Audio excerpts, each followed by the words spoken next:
Have you ever wondered why France decided to give the United States a massive copper statue? When I first learned about the Statue of Liberty in school, teachers told me it was a gift of friendship between two nations. But as I dug deeper into history, I discovered the real story goes much further than simple friendship. The true reasons behind this iconic monument reveal a fascinating tale of politics, ideals, and timing that most people never hear about. Let me take you back to France in the 1860s. The country was living under the rule of Napoleon III, and many French intellectuals felt suffocated by his authoritarian government. These educated, liberal-minded people looked across the Atlantic Ocean and saw something that inspired them deeply. America had just survived a brutal civil war and abolished slavery. Despite all its struggles, the young nation seemed to be moving toward the democratic ideals that French progressives dreamed about for their own country. One man in particular became obsessed with this idea. His name was Édouard de Laboulaye, a respected law professor and political thinker. At a dinner party near Versailles in 1865, Laboulaye proposed something bold. He suggested that France should create a monument honoring American independence and democracy. But here's what many people miss about this moment. Laboulaye wasn't just celebrating America. He was making a political statement against his own government. You see, Laboulaye and his friends couldn't openly criticize Napoleon III without risking imprisonment or exile. They needed a clever way to promote democratic values, and praising American democracy gave them the perfect cover. By championing liberty in America, they were really arguing for liberty in France. The statue project became their weapon of ideas, disguised as a friendly gift. Among the guests at that dinner party was a young sculptor named Frédéric Auguste Bartholdi. The idea captured his imagination immediately. Bartholdi had traveled to Egypt and seen the ancient colossal statues there. He dreamed of creating something equally grand and meaningful. When Laboulaye described his vision, Bartholdi knew he had found his life's purpose. But timing matters in history, and the timing here was crucial. Napoleon III fell from power in 1870 after losing the Franco-Prussian War. France established a new republic, its third attempt at republican government. Suddenly, the statue project took on new meaning. It wasn't just about influencing French politics anymore. Now it represented the shared republican values between France and America. Both nations had fought to establish governments based on the will of the people rather than the rule of monarchs. Laboulaye and Bartholdi officially launched the project in 1875. They called it Liberty Enlightening the World, and the symbolism was deliberate. The statue would depict a woman holding a torch high above her head, bringing light to the darkness. In her other arm, she would carry a tablet inscribed with the date of American independence. At her feet would lie broken chains, symbolizing freedom from tyranny and oppression. Here's where the story gets interesting from a practical standpoint. The French agreed to pay for and build the statue itself, while Americans would provide the pedestal. This arrangement meant both countries had to invest in the project. It wasn't just France giving a gift. It was a collaborative effort that required commitment from both sides. Raising money proved harder than anyone expected. In France, Bartholdi and his supporters organized fundraising events, lotteries, and public entertainment to collect donations. They appealed to French civic pride and the desire to showcase French artistic and engineering excellence to the world. The message was clear. France could create something magnificent that would stand for centuries.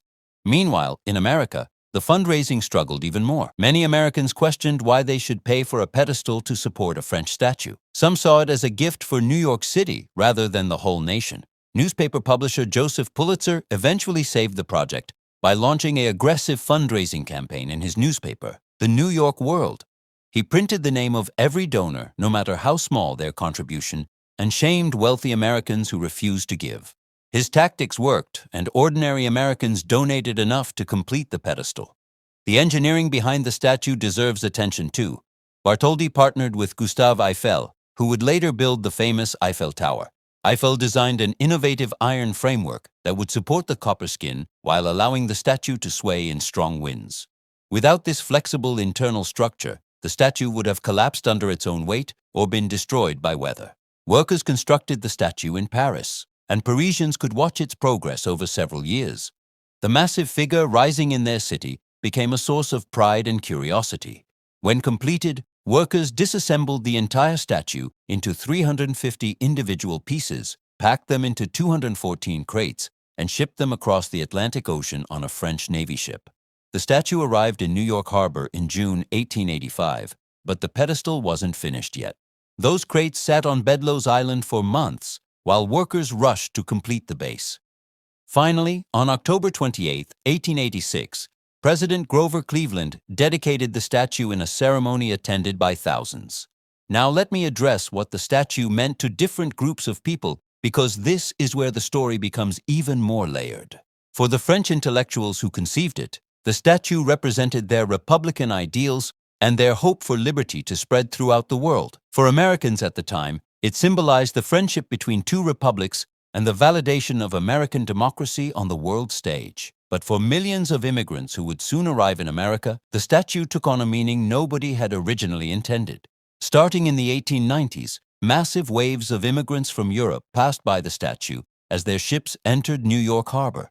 For these tired, poor, hungry people fleeing persecution and seeking new opportunities, the statue became a powerful symbol of hope and welcome.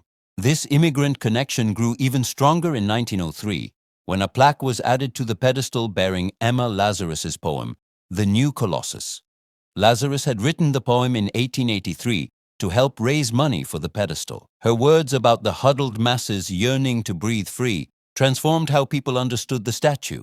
What began as a monument to abstract Republican ideals became a beacon specifically welcoming immigrants. The French creators never intended this interpretation. Laboulaye and Bartholdi were thinking about big political concepts like liberty, democracy, and enlightenment. They weren't focused on immigration at all, yet this new meaning became so powerful that most Americans today think of the statue primarily as a symbol of immigration and refuge. I find this evolution fascinating because it shows how symbols can grow beyond their creators' intentions. The Statue of Liberty means different things to different people, and all those meanings have validity.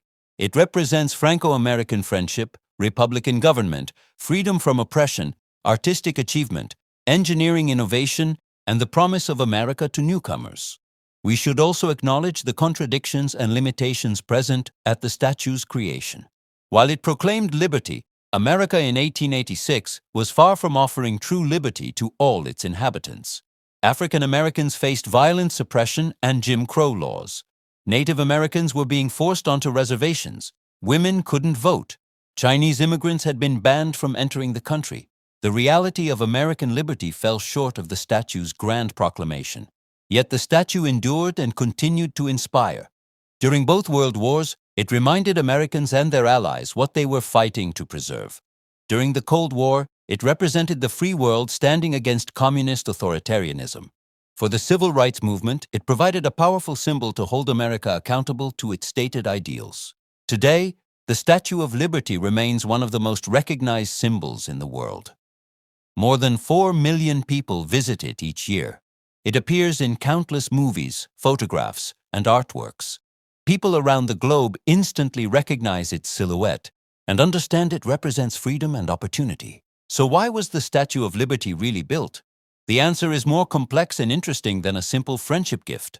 French intellectuals created it as a political statement promoting Republican democracy during a time of authoritarian rule in their own country. They used celebration of American liberty as a safe way to advocate for liberty in France. American supporters embraced it as validation of their democratic experiment and as a monument to Franco-American cooperation.